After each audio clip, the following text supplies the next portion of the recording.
legendanya itu di hari Jumat, santri-santri itu lainnya Jumatan, yang lainnya tadi cari ikan di sungai, karena kurang taatnya tadi maka dikutuk.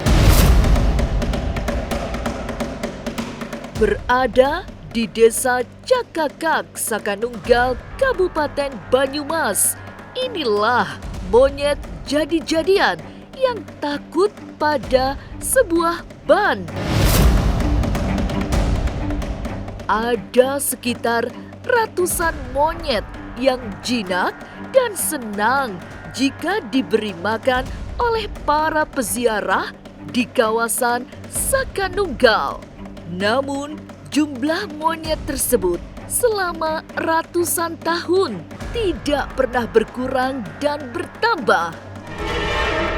Masyarakat Sakanunggal percaya monyet-monyet ini merupakan jelmaan santri yang mendapat kutukan.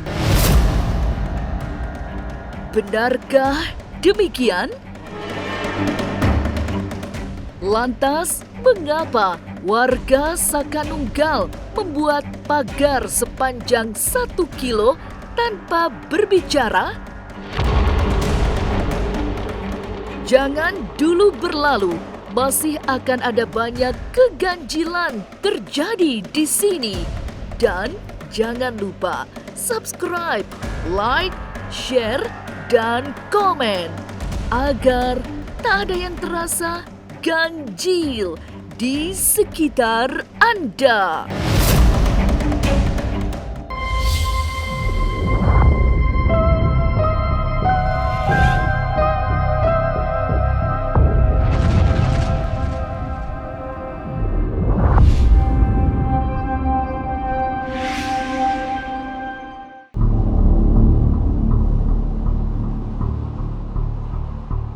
Jika berziarah ke makam keramat Kiai Toleh di kawasan Sakanunggal, Banyumas, yang segera menyambut adalah ratusan monyet. Mereka akan bergerombol menanti peziarah melemparkan makanan. Semua percaya monyet-monyet di Sakanunggal bukan sembarang monyet. Jinak dan tidak mengganggu, selain menunggu diberi makan. Mereka konon merupakan jelmaan santri yang karena kesalahannya dikutuk menjadi seekor monyet. Jangan berantem. Assalamualaikum. Oke, sekarang saya sudah berada di Kampung Monyet. Ini adalah saudara-saudara kita juga nih. Banyak banget monyetnya loh. Ini bosnya Bu ya? Ini monyetnya. Mintanya makanan aja.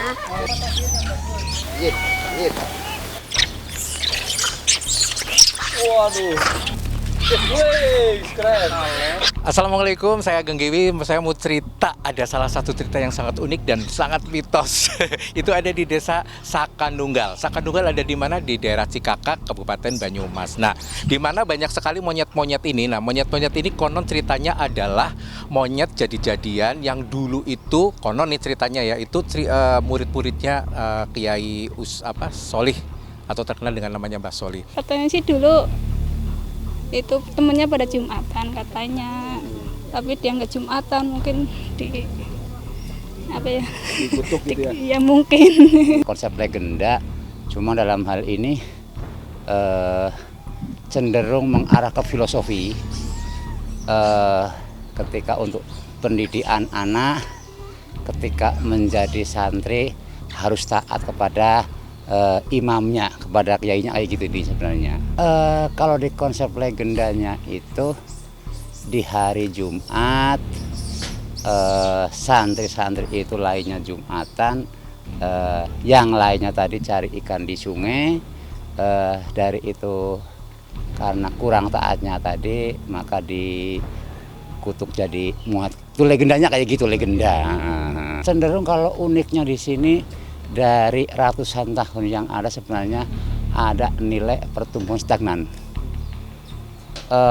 Plus minus sekitar jumlah dari monyet tadi sekitar kurang lebih 100.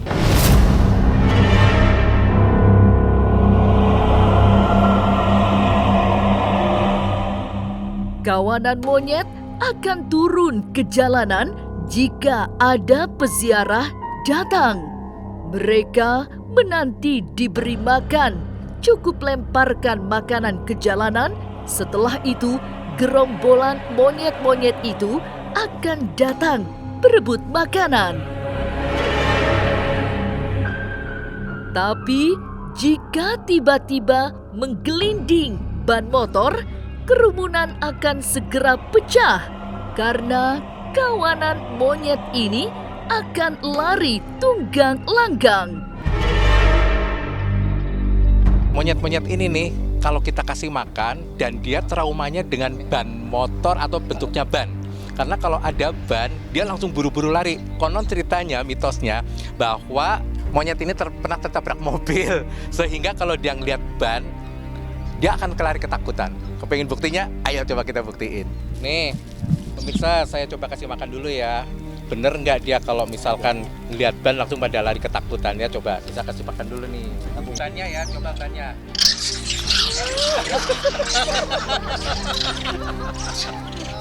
Ada lagi nggak? Seru. Ada lagi. Itu banyak. Sudah ngumpul nih ya, pemirsa udah ngumpul nih monyet-monyetnya nih ya. Nah, coba kita kasih ban ya. Coba, ayo mana bannya? Yes.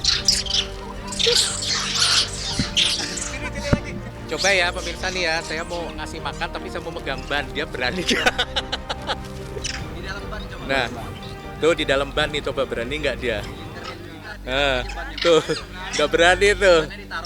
Ya nggak berani kan tuh pemirsa ya, nggak berani ya. Coba sekarang bannya saya buang bannya ya, coba berani nggak dia?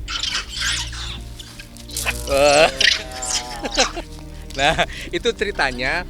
Dia pernah ketabrak mobil sehingga mereka trauma dengan ban-ban gitu loh. Makanya kalau kita kesini mau naruh makanan, makanya ditaruh di ban biar dia diserbu sama monyet-monyet seperti ini. Lucu kan pemirsa? Lah nih, saya akan ngasih tahu bahwa warga di sini ini mereka nanam pohon itu semua dikasih ban-ban karena apa? Biar tidak dirusak sama monyet-monyet. Nah, ini dia nih, sampai ke sana pun pohon-pohon semuanya dikasih ban. Mobil saya pun dikasih ban karena kalau nggak dikasih ban nanti takutnya dirusak. Katanya spion-spion sini suka didongkrak gitu. Mereka kayak punya nyawa kayak manusia gitu ya. Dan konon memang monyet-monyet di sini menurut mitosnya adalah monyet jadi-jadian muridnya dari Kiai Soleh yang katanya dulu tuh dikutuk gara-gara tidak sholat Jumat. Dulu pernah ada yang ketabrak, mungkin trauma.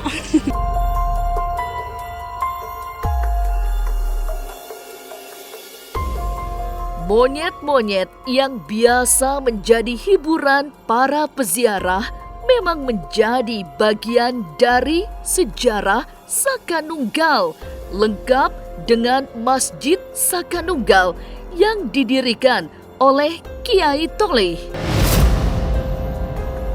Selain monyet yang takut pada ban motor, banyak keunikan terjadi di kawasan keramat ini.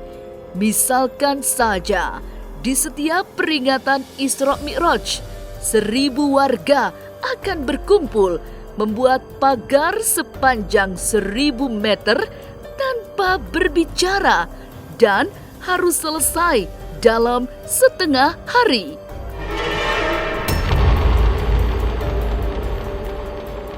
Ini semuanya dikerjakan oleh warga ya, warga sekitar ya. Mereka juga tanpa bayaran atau gimana Pak? Memang untuk ini ya? Partisipasi dari ya. Masyarakat anak cucu dikerjakan oleh semua ribuan sama. anak cucu dalam setengah hari. Mitosnya untuk mengerjakan pagar ini konon kan katanya semua pekerja tidak dibolehkan berbicara. Sebetulnya filosofinya tidak seperti itu ya. Jadi kalau kita banyak bekerja, banyak diam, itu tandanya lebih cepat pekerjaan gitu ya. Intinya seperti itu ya. Itu mitos yang terjadi di masyarakat bahwa kalau kita bekerja banyak diam, kerjakan cepat selesai. Jadi tidak dilarang untuk diam sebetulnya nggak Bang ya? Enggak ya. Oh gitu. Di setiap tahun ada pergantian di mana ketika peringatan Isra Mi'raj ini kayak gitu. Ya pemirsa, jadi ini gedek-gedek ini, pagar-pagar ini akan diganti setiap 3 bulan 1 tahun sekali, itu di Isra Mi'raj ya, seperti itu ya. Ini nanti diganti, berarti Isra Mi'raj bulan Maret ini bakal diganti ya? Iya, nanti sesuai dengan tanggal yang sudah ditentukan, maka di tanggal itu nanti dengan serentak dikerjakan. Oke. Tanpa ada pemberitahuan dan tanpa Langsung serentak ya dari masyarakat ya. Jadi ini panjangnya pagar-pagar ini pemirsa itu sampai 1000 meter, kurang lebihnya berarti 1 kilo ke atas. Nah itu nanti kita ke sana ke atas itu akan melihat pagar-pagar yang dikerjakan oleh para warga. Ini adalah pintu gerbang salah satu makamnya Kiai Sulih nggih, Tolih nggih, Mustolih nggih. Tolih ya. Kiai Tolih. Jadi Kiai Tolih makamnya ada di atas sana kurang lebih 300 meter dan semuanya nanti dengan pagar-pagar yang dikerjakan oleh masyarakat di sini kayak gitu ya Pak ya.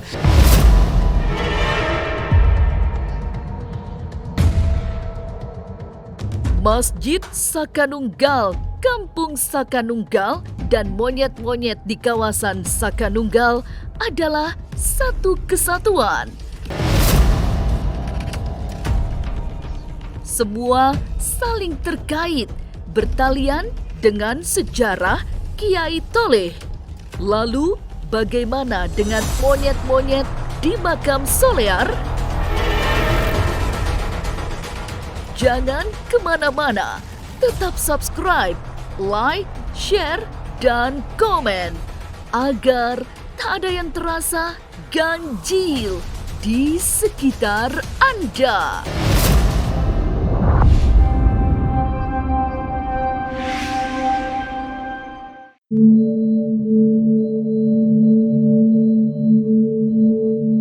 Monyet-monyet jadi-jadian tidak hanya ada di kawasan Sakanunggal, Banyumas. Datanglah ke desa Cikasungka, Kecamatan Solear, Kabupaten Tangerang. Di tempat peristirahatan terakhir Syekh Mas Masat juga banyak dihuni monyet-monyet yang pada masa lampau merupakan jelmaan salah seorang pengikut Syekh Mas Masat. Munculnya kawanan kera liar yang jumlahnya tidak sedikit itu memberi kesan magis yang sangat kuat. Di sini juga ada banyak monyet. Banyak monyet di sini ya, ada jenisnya ada 2. Yang satu yang ini yang ada kuncungnya, yang ada nggak ada kuncungnya. Kalau monyetnya di sini tuh kira-kira 1000 ya. Cuman ada 3 kelompok. Jadi ada kelompok tengah, ada kelompok pinggir, ada kelompok luar. Jadi 3 kelompok. Kalau dulu cuma 1 kelompok, sekarang alhamdulillah ada 3 kelompok. Mungkin udah kebanyakan.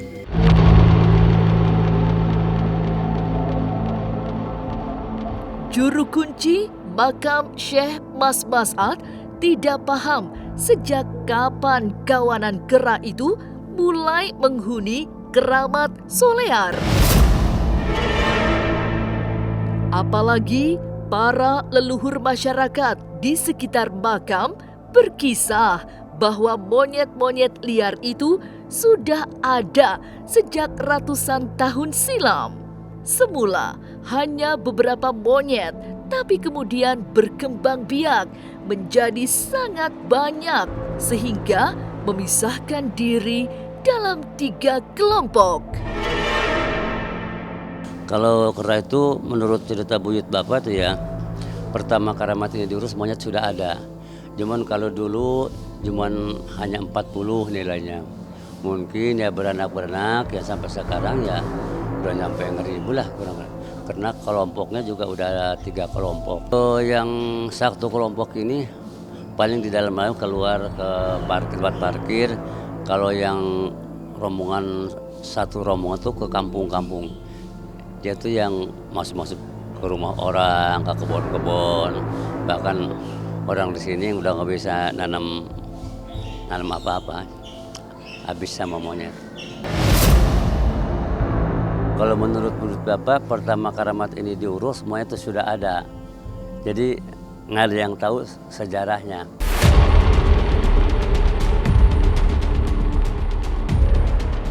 Banyak cerita yang dikisahkan masyarakat di sekitar Keramat Solear tentang kawanan kera-kera itu.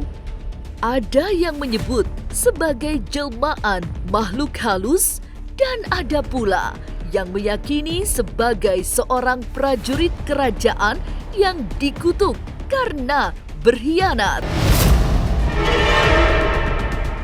Salah satu kebiasaan ganjil monyet-monyet itu yang terasa mistik adalah meniru perilaku peziarah. Ya monyet itu ya kadang-kadang suka alak-alak pengunjung tuh ya gimana, kadang-kadang dia suka ngebuktiin gitu. Karena di sini tuh monyetnya bukan sembarangan. Contohnya aja kayak apa yang kita lakuin itu kadang kera itu mengikuti gitu. Apa yang kita lakuin kemarin gitu, kadang mereka itu menggambarin gitu. Ya bertanya sama Julkuci emang benar, tanya setiap apa yang diperilaku pengunjung ntar dicontohin sama monyet-monyet di sini. Misalnya kita berantem atau apa, ntar di sini sama monyet-monyet diikutin.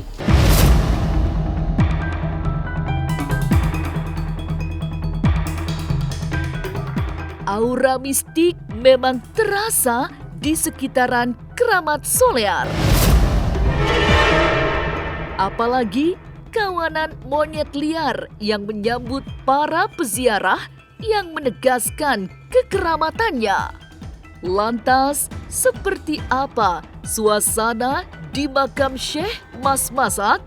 Siapa sesungguhnya Syekh Mas Mas'ad itu?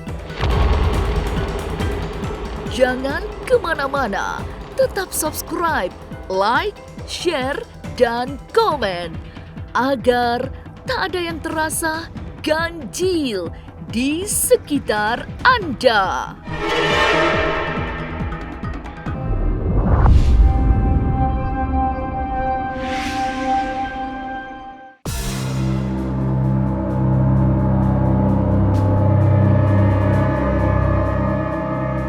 Siapa sesungguhnya Syekh Mas Mas'ad? Tidak ada data sejarah yang akurat. Namun, masyarakat di sekitar Solear percaya tokoh terkemuka dari masa lampau ini merupakan seorang penyebar Islam sekaligus utusan Kesultanan Banten. Masa hidup Syekh Mas Mas'ad diperkirakan pada abad ke-16 saat Banten sedang gencar melebarkan pengaruhnya sebagai kesultanan terkemuka di sisi barat Pulau Jawa. Di Keramat Solear ini ada karomah Syekh Mas Mas'ad. Dulunya dia penyiar agama Islam di wilayah sini, mungkin utusan dari kerajaan Banten. Dia sudah menyiarkan agama Islam di daerah sini. Dia juga mungkin ya bukan sendiri, mungkin banyak rekan-rekannya. Kalau kami sekarang mau ke arah makam, ya mau ngeliat makam Keramat Solear. Ini saya sudah di pintu masuk, sekarang mau masuk ke makamnya Syekh Mas Mas'ad. Pemirsa, kami sama rekan sudah ada di makam Syekh Mas Mas'ad. Ya, inilah makam Syekh Mas Mas'ad.